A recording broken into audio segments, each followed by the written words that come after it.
ಪತ್ರ ಬರಿತೀನಿ ಅಂತ ಹೇಳಿದರೆ ಗವರ್ನರ್ ಇಮಿಡಿಯೇಟ್ ಇವಾಗೆ ನನಗನ್ಸುತ್ತೆ ಇನ್ನೊಂದು ಗಂಟೆಯಲ್ಲಿ ಪತ್ರ ಬರಿಬೋದು ಅವ್ರು. ಸರ್ಕಾರಕ್ಕೆ ಪತ್ರ ಬರಿಬೋದು ಅವರು ಸಂವಿಧಾನದತ್ತವಾಗಿ ಸ್ಪೀಕರ್ಗೆ.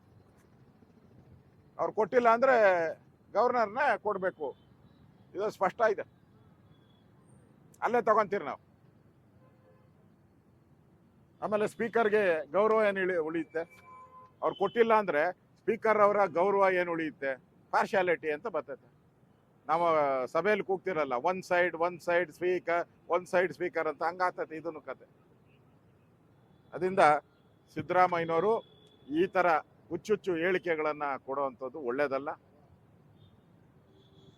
ಗೌರವ ಮಾಡ್ಬೇಕು, ಸಂವಿಧಾನದಲ್ಲಿ ಗೆದ್ದಂಥವ್ರಿಗೆ ಗೌರವ ಕೊಡ್ಬೇಕಾದ ಕರ್ತವ್ಯ.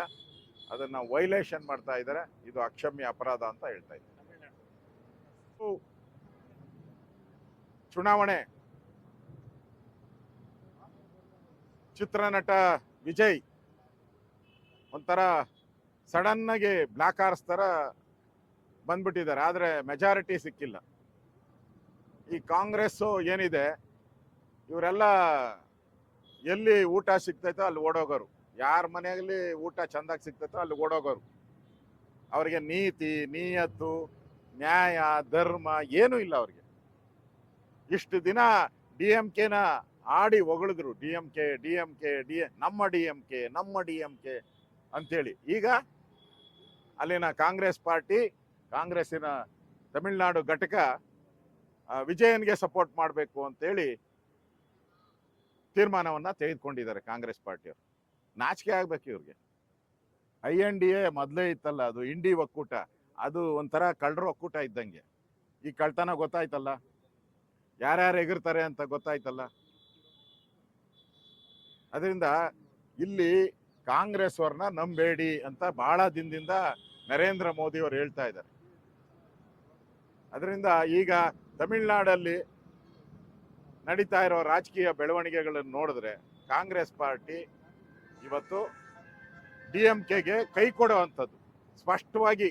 ಕೈ ಗುರುತಿದೆಯಲ್ಲ, ಅದು ಕೈ ಗುರುತಲ್ಲ, ಅದು ಕೈ ಕೊಡೋ ಗುರುತು. ಅದು ಇವತ್ತು DMK-ಗೆ ಕೈ ಕೊಡೋ ಗುರುತನ್ನ ತೋರಿಸ್ತಾರೆ ಅವರು.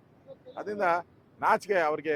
ಕಾಂಗ್ರೆಸ್ಗೆ ಒಂದು ಸಿದ್ಧಾಂತ ಇಲ್ಲ, ಒಂದು ನ್ಯಾಯ ನೀತಿ ಇಲ್ಲ, ಗೆದ್ದೆತ್ತಿನ ಬಾಲ ಹಿಡಿಯುವಂಥದ್ದೇ ಕಾಂಗ್ರೆಸ್ಸಿನ ಧರ್ಮ.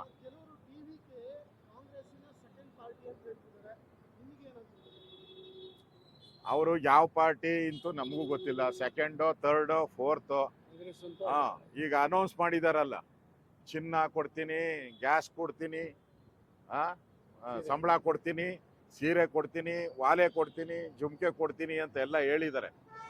ಒಂದು ವರ್ಷ ಬಿಡಿ, ಅವೆಲ್ಲ ಕೊಡ್ತಾರ ನೋಡೋಣ. ಆಮೇಲೆ ಫಸ್ಟ್ ಸರ್ಕಾರ ಮಾಡಬೇಕಲ್ಲ, ಸರ್ಕಾರಕ್ಕೆ ಅವ್ರಿಗೆ ಬೆಂಬಲ ಎಲ್ಲಿಂದ ಬರುತ್ತೆ, ಕಾಂಗ್ರೆಸ್ ಅವರು ಯಾವ ರೀತಿ ಅವ್ರಿಗೆ ಬೆಂಬಲ ಮಾಡ್ತಾರೆ, ಇದೆಲ್ಲ ನೋಡೋಣ. ಅದಾದ್ಮೇಲೆ ಅದಕ್ಕೆ ರಿಯಾಕ್ಷನ್ ಮಾಡ್ತೀರಿ ನಾವು. ಒಟ್ಟು DMK ತೊಲಗ್ತಲ್ಲ, ಹಿಂದುತ್ವವನ್ನು ತೊಳಿತೀರಿ ಅಂತ ಹೇಳಿದಂಥ DMK ಅವರ ಮಗ ಯಾರು ಸ್ಟಾಲಿನ್ನು, ಅವರ ಸುಪುತ್ರ ಉದಯ್, ಅವ ಹೇಳ್ದಲ್ಲ, ಇಬ್ರು ಸ್ಟಾಲಿನ್ ಮನೆಗೆ ಹೊರಟೋದ. ಹಿಂದುತ್ವದ ವಿಚಾರಕ್ಕೆ ಬಂದ್ರೆ ಯಾವ ಗತಿ ಆಗ್ತೈತೆ ನಿಮಗೆ ಅಂತೇಳಿ ತಮಿಳ್ನಾಡು ಜನ ತೋರಿಸಿದ್ದಾರೆ. ಹಿಂದುತ್ವದ ವಿಚಾರ ಕೆಣಕಿದ್ರೆ ನಿನ್ಗೆ ಯಾವ ನಾಯಿ ಪಾಡು ಇಲ್ಲ, ನಾಯಿ ಪಾಡು ಥರ ನಿಮ್ಮನ್ನು ಮಾಡಿದ್ದಾರೆ ಇವತ್ತು. ಅದಕ್ಕೆ ಎಚ್ಚರಿಕೆ, ಇನ್ಮೇಲೆ ಹಿಂದೂ ವಿಚಾರದ ಬಗ್ಗೆ ಮಾತಾಡಿದ್ರೆ ಇದೇ ಗತಿ. ಯಾರ್ಯಾರು ಮಾತಾಡ್ತಾರೋ ಅವ್ರೆಲ್ಲರಿಗೂ ಇದೇ ಗತಿ, ಸ್ಟಾಲಿನ್ನೇ ಗತಿ.